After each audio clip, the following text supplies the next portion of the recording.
지난주에 우리는 사도행전에 기록된 바울의 공식적인 첫 설교가, 여러분 혹시 기억하십니까? 어떤 설교인지 두 가지를 말씀을 드렸는데, 첫 번째로 구속 역사 중심적이며 두 번째로 그리스도 중심적 설교였다라고 말씀을 드렸습니다. 제가 요즘 설교할 때 첫째, 둘째, 셋째 이런 대지를 말씀을 안 드리고 강해로 이렇게 진행을 해서 아마 여러분들이 첫째, 둘째, 셋째가 정확히 무엇인지 또 생각을 하시는 분들도 계셨을 텐데, 또 그런 대지를 말씀드리거나 드리지 않아도 어느 정도 이제 설교에 익숙하리라고 생각을 합니다. 그러나 오늘은 정확하게 새 대지를 말씀을 드리면서 또 한번 하나님 말씀 듣기를 원합니다.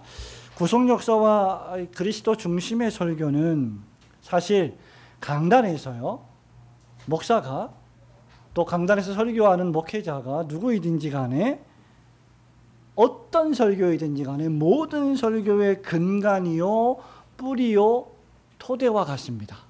어떤 의미에서 모든 설교는 구속 역사 중심적이어야 하며 그리스도 중심적이어야 합니다. 그렇기 때문에 여러분 설교를 들으실 때 종종 유튜브 설교를 듣거나 인터넷 설교를 듣거나 음성 설교를 듣거나 그 설교를 들으실 때, 물론 그런 설교를 들으면서 여러분이 비판과 정죄의식에 사로잡힐 필요는 없지만 설교를 잘 분별하는 것도 성도의 덕목 가운데 하나입니다. 그래서 아무리 훌륭해 보이는 설교라 할지라도 또 때로는 우리의 마음에 감동을 불러일으키는, 야 정말 그렇구나라고 생각이 되는 설교라 할지라도 그 설교가 성경의 역사를 설명하지 않는 설교, 구속자이신 그리스도 예수를 드러내지 않는 설교는 엄밀한 의미에서 성경적 설교라 할 수가 없을 것입니다. 왜냐하면 설교는 필연적으로 하나님의 특별 계시의 말씀인 성경에 기초해야 하는데, 구약과 신약의 성경 66권, 이 성경이 우리에게 그리스도를 중심한 구속의 역사를 선포하고 있기 때문입니다. 조금 어려운 말로 하면, 어려운 말도 아니지만 아주 유명한 헤르만 바빙크라고 하는 철학자이자 신학자인 분이 쓴 계시 철학에 의하면, 계시는 자연의 우주 만물의 질서와 특별한 하나님의 말씀으로서의 계시, 즉 성경이라고 말을 하는데, 이 자연과 성경이라고 하는 계시는 하나님의 비밀하신 뜻의 폭로이다, 이렇게 말을 했습니다. 그러니 모든 설교는 어떤 의미에서 하나님의 비밀을 폭로해주는, 즉 드러내주는, 설명해주는 설교여야 할 것입니다. 그러므로 복음 설교를 올바르게 선포하는 것과 동시에 그 복음 설교를 듣고 올바르게 이해하는 것은 교회와 신자의 건강에 있어서 치명적으로 중요합니다. 이것은 조직신학적으로 볼 때도요, 우리 신학생들이 목사가 되기 전에 학교에서 교의학 또는 조직신학을 배우는데, 서론부터 종말론에 이르기까지 7가지의 분과를 배우는데, 교회론에 있어서 참된 교회를 가늠하는 3대 표지 가운데 첫 번째이자 최우선적인 표지가 하나님의 말씀의 참된 선포입니다. 우리가 참된 말씀의 선포를 할 때 그것은 앞서 말씀드린 대로 성경적 설교, 즉 구속 역사적이어야 하며 그리스도 중심적이어야 한다는 말입니다. 그 중심으로 성경을 책별로, 절별로, 장별로 하나하나씩 설교해 나가야 된다는 것이죠.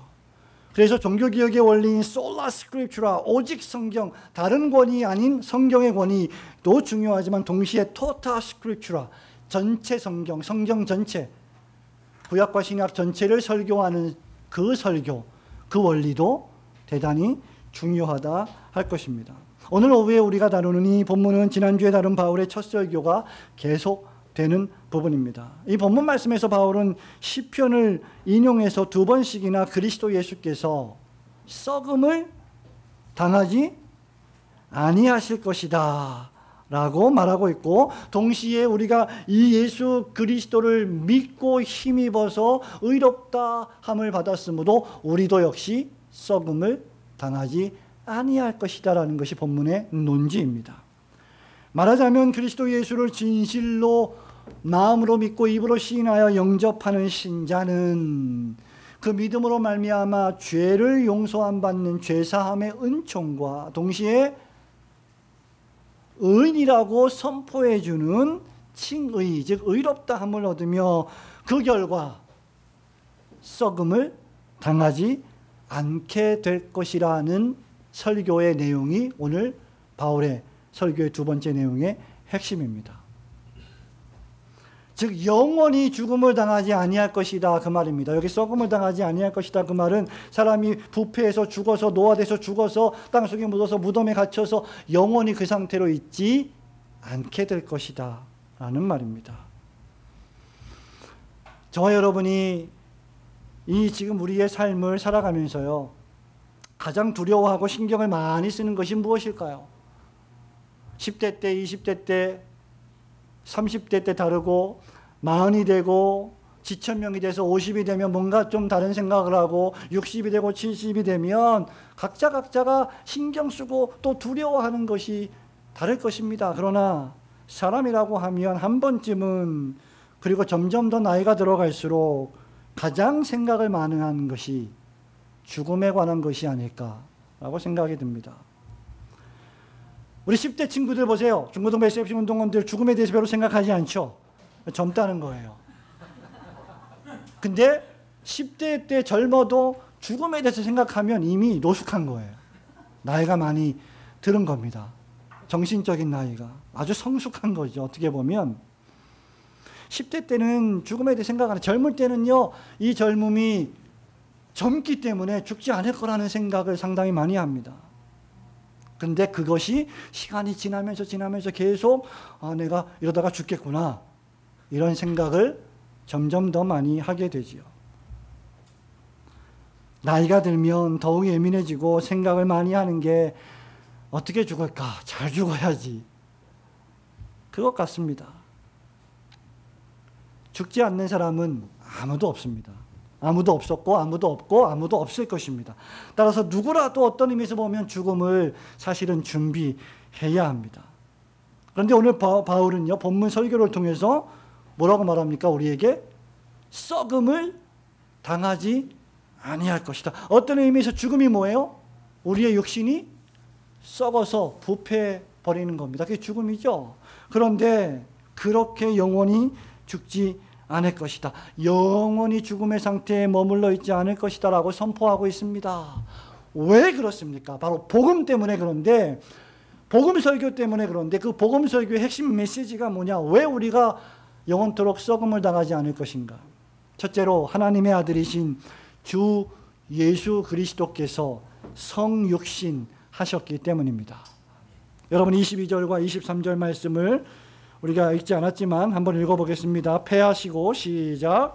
패하시고 다윗을 왕으로 세우시고 증언하여 이르시되 내가 이새의 아들 다윗을 만나니 내 마음에 맞는 사람이라 내 뜻을 다 이루리라 하시더니 하나님이 약속하신 대로 이 사람의 후손에서 이스라엘을 위하여 구주를 세우셨으니 곧 예수라. 아멘. 지난주에 우리는요 여러분 전 구약의 역사가 누가 오실 것이라는 예언의 말씀이라고 했습니까? 예수 그리스도 메시아가 오실 것이라는 예언의 역사였다고 했습니다. 하나님께서 창조와 타락 이후에 메시아를 보내실 것을 약속하셨고 예언하셨고 사사시대와 왕정시대를 허락하신 이유는 이제 다윗 왕을 통해서 다윗의 후손에서 이스라엘을 위하여 구주를 탄생시키게 하시기 위함이었다라고 지난주에 말씀을 드렸습니다. 예수 그리스도가 누구십니까? 하나님의 아들이십니다. 제2위 성자 하나님이십니다. 오늘 입교와 세례교육을 하는 친구들은 이미 공부를 해서 하나님이 어떤 분이십니까? 라고 할 때 첫 번째 질문의 1번의 답이 뭐예요? 창조주 하나님, 그분은 삼위일체의 하나님. 공부를 잘했는지 오늘 점검을 해봐야 되겠습니다. 바울이 갈라디아서 4장 4절 5절에서 이렇게 말하죠. 때가 참에 하나님이 그 아들을 보내사 여자에게서 나게 하시고, 율법 아래에 나게 하신 것은 율법 아래에 있는 자들을 속량하시고 우리로 아들의 명분을 얻게 하려 하심이라고 했습니다. 하나님의 아들이신 그리스도 예수를 보내신 분이 하나님이십니다. 우리가 복음을 요약해보라는 질문을 받는다면요, 여러분들이 어떤 안 믿는 사람한테 전도하는데 집사님 복음을 좀 요약해 줘보세요, 복음을 저한테 설명해 보세요 라고 말한다면 창세기 3장 15절에 여인의 후손으로 메시아가 오실 것이라는 하나님의 약속의 말씀으로 시작해서 하나님의 마음에 합한 다윗의 후손으로 오시며 동시에 마지막 선지자 세례 요한이 선포한 하나님의 어린 양으로 오실 예수님이 역사적으로 실제 사람의 몸을 입고 오셨고 그분이 날 위해 사셨고 십자가의 날 위해 피를 흘리신 나의 그리스도, 나의 구세주이십니다. 이렇게 말해야 됩니다. 이렇게 고백할 수 있어야 됩니다. 예수 그분은 나의 영적인 신랑이십니다. 말할 수 있어야 합니다. 그래서 24절에 보면 세례 요한이 예수님이 오시기 전에 먼저 그 얘기를 평탄케 하면서 뭘 선포했습니까? 회개의 세례를 이스라엘 모든 백성에게 선포한 것입니다. 예수 그리스도를 영접하려면 먼저 회개하고 세례를 받아야 한다라고 말한 것이죠. 여러분, 하나님의 아들이신 예수 그리스도 독생자께서 성육신 하셨다는 말이 무슨 의미입니까? 하나님이 우리와 같은 신체를 가진 사람의 모습으로 이 땅에 출생하셨다는 말입니다. 여러분, 이것을 가리켜서 바울은 빌립보서 2장 6절과 7절을 펼쳐보실까요? 여러분, 빌립보서 2장 6절 7절, 에베소서, 빌립보서, 골로새서, 빌레몬서 이렇게 나가죠. 2장 6절과 7절입니다. 같이 읽겠습니다. 시작. 그는 근본 하나님의 본체시나 하나님과 동등됨을 취할 것으로 여기지 아니하시고 오히려 자기를 비워 종의 형체를 가지사 사람들과 같이 되셨고. 아멘. 여러분, 예수님께서 우리와 같은 몸을 입고 이 땅의 역사 속에서 사신 이유가 무엇입니까? 허물과 죄로 죽어버린 우리를 구원하시기 위함입니다. 그것이 23절 사도행전 우리 본문의 23절에 이스라엘을 위하여 구주를 세우셨으니 라는 말씀이 의미하는 바입니다. 예수 그리스도, 성육신하신 예수 그리스도는 나의 구세주이십니다. 우리의 구세주이십니다. 교회의 구세주이십니다. 온 인류의 구주이십니다. 누구든지 회개하고 이 예수님을 영접하고 믿으면, 이 복음을 믿으면 구원을 받을 것입니다. 여러분, 복음이 무엇입니까? 복음이란 하나님께서 당신을 위해 위대하고 화려한 계획을 갖고 계십니다, 이렇게 말하는 것이 아닙니다. 복음이란 당신이 하나님을 믿기만 하면 당신의 삶이 바뀌어 버립니다, 이렇게 말하는 것도 어떤 의미에서 아닙니다. 여러분, 복음이란 여러분이 하나님을 믿기로 결심만 하면 부자가 되고 삶이 윤택해지고 왕의 재정처럼 엄청난 돈을 벌어서 많은 좋은 일을 할 수 있습니다 라고 말하는 것도 아닙니다. 복음이란 무엇보다도 하나님의 아들이신 예수 그리스도께서 그 하나님의 보좌를 버리고 스스로 자기를 비워 종의 형체로 죽어버린 죄인을 구원하시기 위하여 사람이 되어 오셨다는 것이 복음입니다.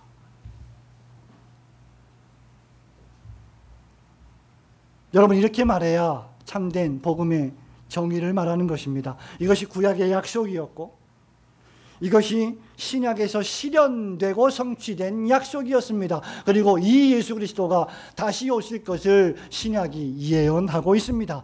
우리 교회는 그 예수 그리스도를 기다리며 이 세상을 하루하루 믿음으로 살아가는 것입니다. 주일 예배는 그분이 오실 것을 소망하며 그 약속을 상기하며 우리가 영광스러운 부활체로 변화할 것을 기대하는 예배가 되는 것입니다. 마태복음 1장 21절 유명한 말씀입니다. 아들을 낳으리니 이름을 예수라 하라. 이는 그가 자기 백성을 저희 죄에서 구원할 자이심이라. 믿으시기를 축원합니다. 하나님의 아들이 사람이 되어 이스라엘을 위한 구주로 오신 것, 그것이 복음입니다. 여러분, 세상 사람들이 이거 안 믿죠? 그러나 신자들에게는 이게 유일한 소망입니다. 하나님이 나를 위하여, 우리를 위하여, 교회를 위하여, 우리를 하나님의 나라에 데려가시기 위하여 친히 사람이 되어 오셨다. 이것이 우리가 살 수 있는 유일한 희망이에요. 나이가 들어갈수록 우리의 몸의 기능이 회복이 더디어질수록 이 복음이 우리에게 얼마나 큰 위로와 소망을 주는지 생각할 수 있어야 합니다. 여러분, 이 위대한 복음의 기초 때문에 우리 육신이 죽어도 썩음을 당하지 않게 되는 것입니다. 예수님의 성육신은 우리가 영원히 사는 기초가 된다는 것입니다. 여러분, 둘째로 썩음을 당하지 아니할 것이다. 이 말씀은 왜 우리가 썩음을 당하지 않습니까? 그리스도 예수께서 친히 죄의 삭신, 사망, 즉 죽음을 담당하셨기 때문입니다. 28절, 29절 말씀 같이 읽겠습니다. 죽일 죄를 하나도, 시작. 빌라도에게 성경에 그를 가리켜 기록한 말씀을 다 응하게 한 것이라. 후에 나무에서 내려다가 무덤에 두었으나. 아멘. 그리스도가 사람이 되어 오신 이유는 명확합니다. 하나님의 선택하신 백성들의 죄를 속하시기 위함입니다. 사람이 죽는 이유도 명확합니다. 사람들이 죽는 이유는 하나님의 뜻을 반역하고 배역하여 타락해서 범죄했기 때문입니다. 그래서 죄의 결과, 죄의 삭은 사망인 것이죠. 사람이 죽는 것은 우리가 죄인이라고 하는 웅변적인 성경의 증거입니다. 사람이 죄인이라는 것이 진실입니까? 사람이 죽는 이유가 무엇입니까? 라고 물을 때, 사람이 왜 죄인입니까? 라고 물을 때 사람이 죽는다는 것 자체가 사람이 죄인이라는 증거라고 말해 주어야 합니다. 성도 여러분, 사람들은 생물학적 이유 때문에 늙어서 노화되어 세포가 수명을 다하여 죽는 것이 아닙니다. 우리 봄이와 소미를 여러분들 왜 그렇게 좋아하실까요? 여러 가지 이유가 있겠지만 신학적으로 제가 좀 분석을 해보자면 우리가 늙어가고 있다는 증거예요. 이 파릇파릇한 생명, 발냄새를 맡으면 그 애기 냄새, 그 생명의 냄새, 예? 우리가 늙은 거예요. 우리가 죽어가고 있다는 겁니다. 이게 아무것도 아닌 것 같아도 여러분 되게 심오한 진리예요.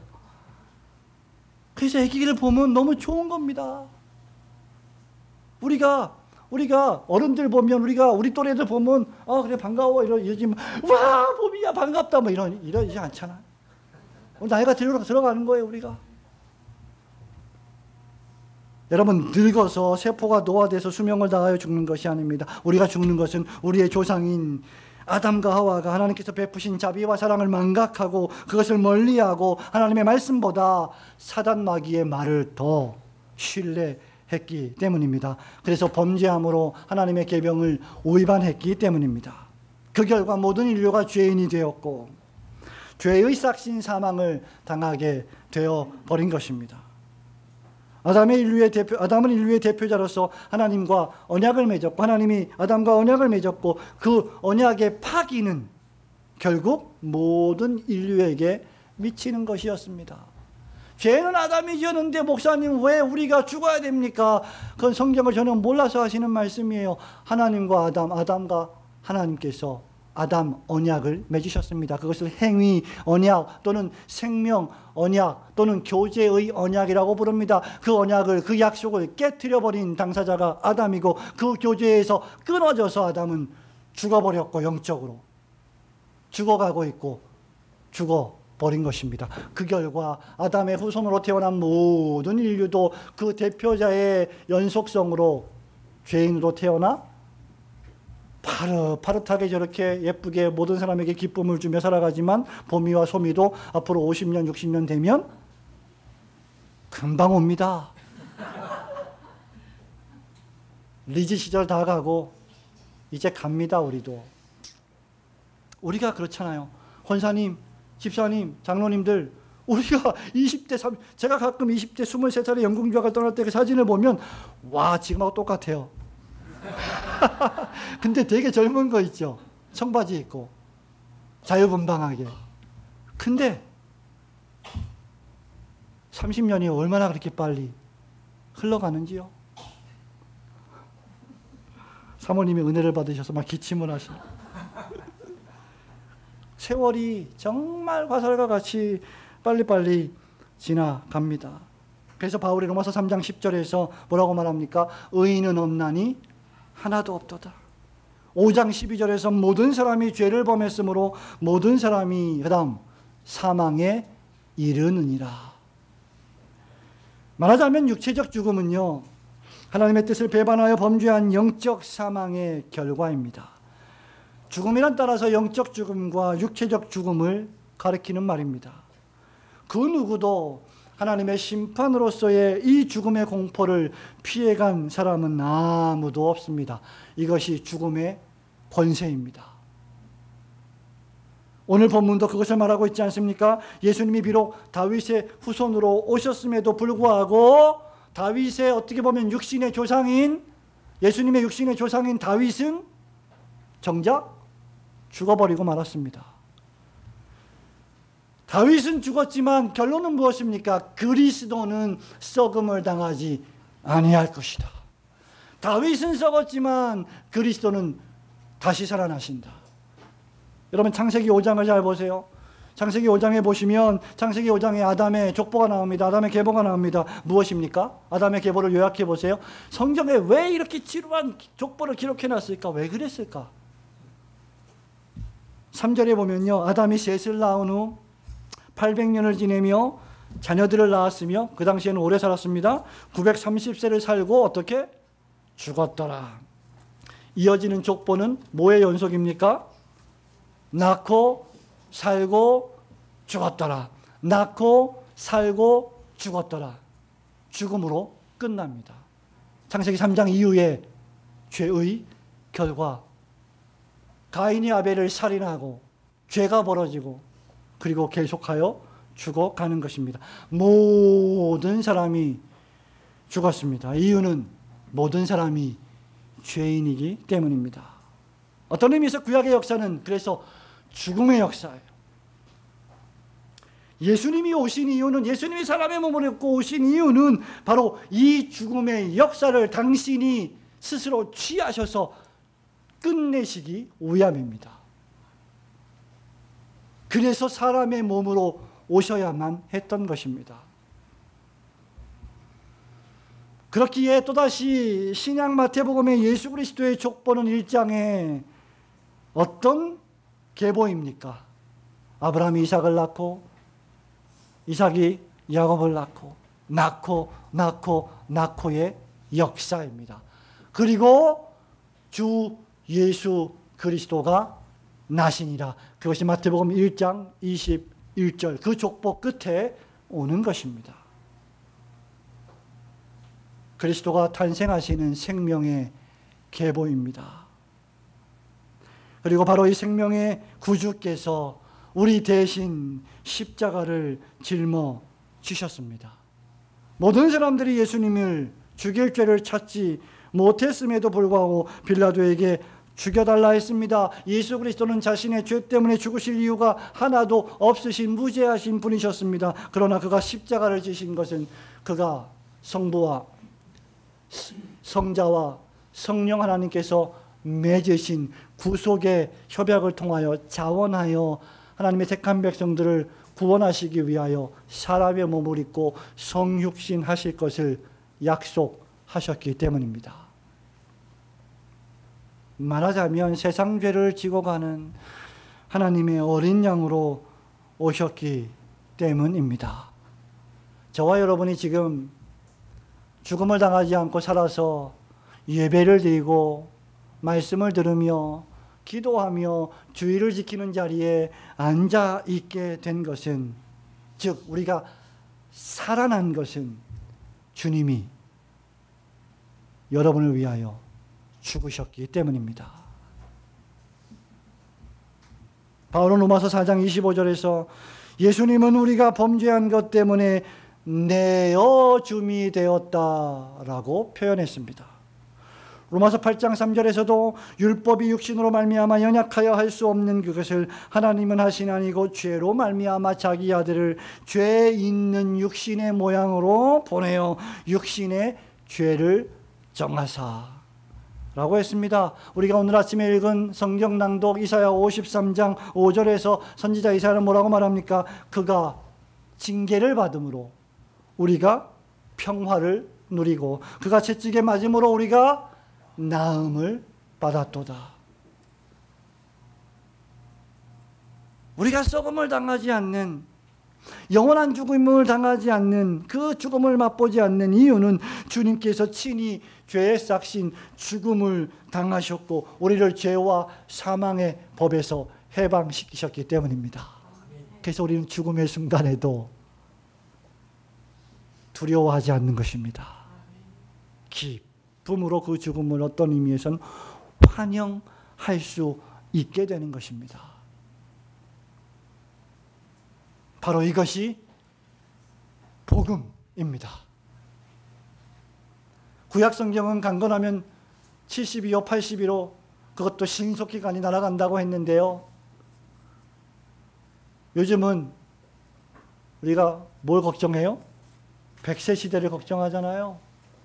은퇴하고 나서도 뭘 해야 될지 막 고민스럽고 걱정스럽고 뭐 그런 삶을 걱정하고 있지 않습니까?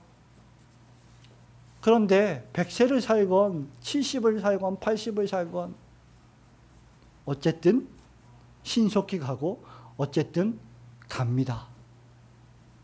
그러니 영원한 생명, 영생, 이것을 소유하지 못한 사람은 비참하게 짝이 없겠죠. 복음이 무엇입니까? 그 복된 소식이 나로 하여금 죽음을 당하지 않게 해준다는 것입니다. 그럴 때에만 복음이 나에게, 교회에게 진정한 복된 소식이 될 것입니다. 우리를 위한 이 놀라운 복된 소식을 믿고 그 안에서 항상 감격하며 즐거워하시기를 주님의 이름으로 축원합니다. 마지막 세 번째로, 왜 우리는 썩음을 당하지 않느냐. 지금 바울 설교의 특징을 지금 5가지를 이야기하고 있는 겁니다. 지난주에 이어서. 첫째는 다시 한번 생각해 볼까요? 오후 예배니까. 바울의 설교는 구속, 역사 중심적 설교였다. 두 번째, 그리스도 중심적이었다. 세 번째, 예수 그리스도의 성육신 중심적이었다. 네 번째, 십자가 죽음이었다라는 말입니다. 마지막 5번째, 그것은 왜 우리가 죽지 않고 영생하느냐, 왜 썩음을 당하지 아니하느냐, 하나님께서 그리스도를 죽음 가운데서 다시 일으켜 세우셨기 때문입니다. 여러분 30절 말씀 천천히 29절 30절 읽어볼까요? 천천히 시작. 성경에 그를 가리켜 기록한 말씀을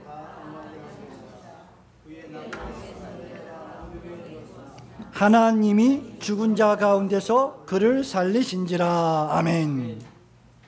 여러분, 우리의 육신이 영원히 썩어서 땅속에 묻혀 있지 않을 이유는 바로 우리를 위해 죽으신 예수 그리스도께서 우리를 위하여 다시 부활하셨기 때문입니다. 저는 저희 어머니가 돌아가신 지 거의 20년 가까이 되는데요. 이 무덤을 좀 이장할 일이 생겨서 몇 년 전에 무덤을 산소를 이장을 하게 되어서 그 무덤을 파게 되었습니다. 그때 어머니의 그 뼈를, 수습한 뼈를 보게 되었어요. 근데 20년이 지났는데 아직 뼈는 완전히 삭지 않고 남아있어요. 육신은 다 부패가 됐는데 뼈는 아직 남아있었어요. 근데 그걸 보니까 그렇게 기뻐하고 즐거워하고 살아계실 때 그렇게 즐겁게 계시던 분이 그 뼈로 계시는 거예요. 뼈로. 하얀 그 배 종이 위에. 얼마나 인생이 무상합니까? 그게 죽음이에요. 그게 죽음의 실체입니다. 그런데 그 죽음에서 영원히 썩은 채로 남아있지 않고 예수 그리스도 생명을 영접한 신자들은 하나님께서 그리스도를 다시 살리셨듯이 우리도 그렇게 살리실 것이다. 그 말씀을 바울이 하고 있는 것입니다. 우리가 죽지 않고 다시 살 것을 약속해 주며 그 증거가 되는 것이 바로 예수 그리스도의 부활입니다. 부활을 믿는 신자는 소망을 가지게 되죠.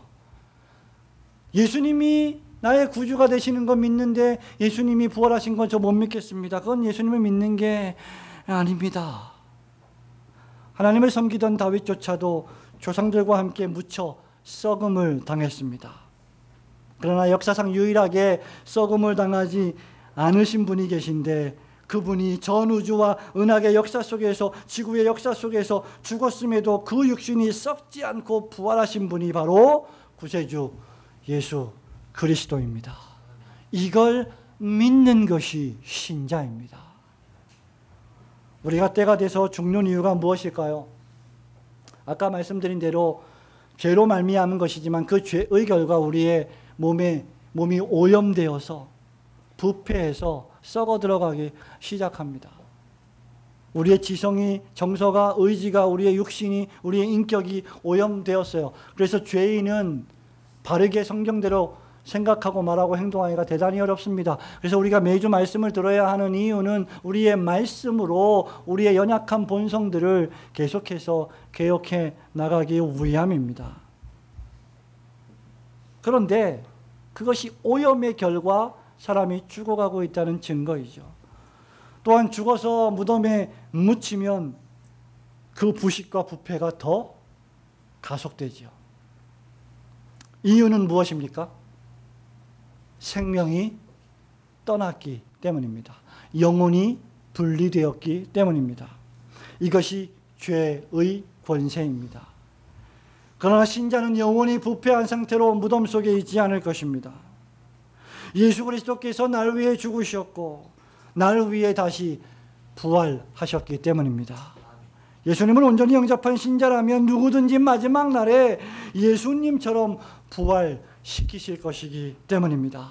바울의 위대한 부활장이라고 불리는 고린도전서 15장 51절에서 바울이 이렇게 말합니다. 보라 내가 너희에게 비밀을 말하노니 우리가 다 잠잘 것이 아니요. 여기 잠잔다는 말은 죽어서 땅속에 있다는 것이죠. 마지막 나팔의 순식간에 호련히 다 변화하리니 나팔 소리가 나며 죽은 자들이 썩지 아니할 것으로 다시 살고 우리도 변화하리라. 이 썩을 것이, 이 부패한 육신이 다시 불갑을 썩지 아니할 것을 입겠고 이 죽을 것이 죽지 아니함을 입으리로다. 이 종말의 날이 어떠할지 바울은 데살로니가전서 4장 16절에서 또 이렇게 말합니다. 주께서 호령과 천사장의 소리와 하나님의 나팔로 친히 하늘로 쫓아 강림하시리니 그리스도 안에서 믿음으로 죽은 자들이 먼저 일어나고 부활한다 그 말입니다. 여러분, 지금 바울이 여기서 말하고 있는 것은 칭의 안에 부활이 존재되어 있는 것입니다. 칭의, 우리가 의롭다함을 받는 것, 믿음으로 말미암아 죄를 용서받고 의인이 되었다는 그 사실 속에는 영광스러운 부활을 내다보고 있는 것입니다. 성도 여러분, 제가 질문합니다. 여러분들은 의인이십니까? 예수님을 믿음으로 의인이 되었습니까? 그렇다면 그 증거는 부활을 소망한다는 것이어야 합니다. 여러분, 38절, 사도행전 13장 38절, 39절 같이 읽어보겠습니다. 그러므로 시작. 그러므로 형제들아, 너희가 할 것은 또 모세의 율법으로 너희가 얻지 못하던 모든 일에도 이 사람을 힘입어 믿는 자마다 의롭다 하심을 얻는 이것이니라. 아멘. 율법의 행위로는 도무지 성취할 수 없는 그것을 주 예수 그리스도께서 여러분을 위하여 성취하신 것입니다. 오직 주 예수 그리스도를 믿음으로만 죄사함을 얻고 의롭다함을 받는다는 이 종교개혁의 진리는, 그래서 스프롤 목사님이 말한 바와 같이 복음의 심장과 같습니다. 그래서 바울은 로마서 8장 30절에서요 뭐라고 말했습니까? 하나님께서 부르신 자를 의롭다 하시고 의롭다 하신 자를 영화롭게 하셨느니라. 소명, 칭의, 영화, 구원의 모든 단계를 다 건너뛰고 칭의 다음에 바로 영화로 가는 것입니다. 그만큼 우리가 받은 구원, 그 하나님의 사랑이 확실하다는 것을 웅변적으로 증거하는 것입니다. 성도 여러분, 말씀을 맺습니다. 초대교회 성도들은 이것이 무엇을 의미하는지 잘 알고 있었습니다. 이 설교를 들은 초대교회 교인들은 이 말씀의 의미를 체험하고 있었습니다. 그 가운데는 주님의 부활을 경험한 자들이 있었기 때문입니다. 그들은 복음이 어떤 능력을 가지고 있는지, 나에게 어떤 능력을 제공하는지를 경험하며 살았습니다. 신앙은 그래서 체험적이어야 합니다. 설교도 체험적이어야 합니다. 목사가요, 설교할 때요, 그거 안 믿고 설교하는 내용도 있습니다. 그건 뭡니까? 체험하지 않은 거예요. 경험하지 않은 겁니다. 경험하지 않고 체험하지 않은 설교는 비록 건전한 설교라 할지라도 능력이 없을 것입니다. 내가 믿지 않는, 내가 소망하지 않는 것을 어떻게 확신 넘치게 설교할 수 있겠습니까? 중요한 것은 무엇입니까? 우리의 믿음을 그리스도 안에 두고 있느냐, 아니면 나의 행위에 두고 있느냐에 달려 있습니다. 여러분의 행위, 여러분의 공로, 여러분의 열심, 여러분의 봉사, 여러분의 모든 것에 구원을 둔다면 여러분의 부족한 행위와 공로 때문에 여러분은 절망할 것입니다. 그러나 날 위해 이 세상에 오셨고 피 흘리셨고 죽음을 이겨 부활하신 주 예수 그리스도에게 내 인생을 둔다면 내가 비록 부족해도 오전의 말씀처럼 부지런히 낙심하지 않고 선을 행하면서 포기하지 않게 달려가는 것입니다. 왜냐하면 주님이 이미 다 이루셨기 때문입니다. 이것이 복음이 주는 능력이며, 여러분과 제가 오늘도 내일도 모레도 살아가는 이유와 능력입니다. 그래서 우리는 하루하루 한 주 한 주 벌어지고 있는 사건과 상황 속에서 일희일비하지 않고 하나님의 나라를 소망하며 꿋꿋하게 걸어가는 것입니다. 사도행전을 강의하면서요, 저의 신학적인 스승이신 로이드 존스 목사님이 이렇게 말합니다. 위대한 신앙의 선배이자 이 설교자의 선포를 마지막으로 들으시기 바랍니다. 그가 이렇게 말합니다. 제2차 세계대전이 발발하는 그 와중에서 영국 전역을 다니며 복음을 전했던 마틴 로이드 존스 박사가 이렇게 설교합니다. 폭탄이 떨어지게 하십시오. 실제 폭탄이 떨어졌어요. 그래서 웨스트민스터 채플 예배당이 반쯤 산산조각이 난 경우도 있었습니다. 폭탄이 떨어지게 하십시오. 전쟁이 발생하게 하십시오. 질병과 악성 전염성이 땅을 강타하게 하십시오. 지금 우리나라의 돼지 아프리카 열병이 나가지고 지금 고생하고 있지 않습니까? 죽음이 다가오게 하십시오. 이것들이 다 무엇입니까? 승천입니다. 하나님과 함께 거하는 것입니다. 나의 옛 육체가, 이 굴욕의 몸이, 이 약한 몸이, 이 질병의 몸이, 이 사망의 몸이 거룩하게 되고 변화되며 영화롭게 되어 그리스도의 부활의 몸과 같이 되는 것입니다. 그리고 이 새롭게 영화된 몸으로 하나님과 영원히 함께 거하기 위해 하나님의 복스러운 실제로 진입하는 것입니다. 이들이 마음을 같이하여 사도행전 2장 42절을 설교한 겁니다. 이들이 마음을 같이하여 성전에 모이기를 힘쓰고 기도하기에 힘썼던 이유는 바로 이 모든 사실들을 알고 있었으며 기쁨으로 충만해 있었기 때문입니다. 그러므로 성도 여러분, 하나님 앞에 주일날 예배를 드리는 것, 주님을 위해 사는 것, 주님의 몸된 교회를 위하여 봉사하는 것을 힘들고 어려운 일이라 말하지 마십시오. 그것은 소망스러운 일입니다. 그것은 영광스러운 일입니다. 사람이 받을 수 있는 가장 영광스러운 특권 가운데 하나가 복음을 전하는 설교자로 부르심을 받은 것이며 복음을 전하는 신자로 부르심을 받은 것입니다. 이 바울의 설교의 메시지에 여러분의 용기와 소망을 두시기를 주님의 거룩하신 이름으로 축원합니다. 아멘.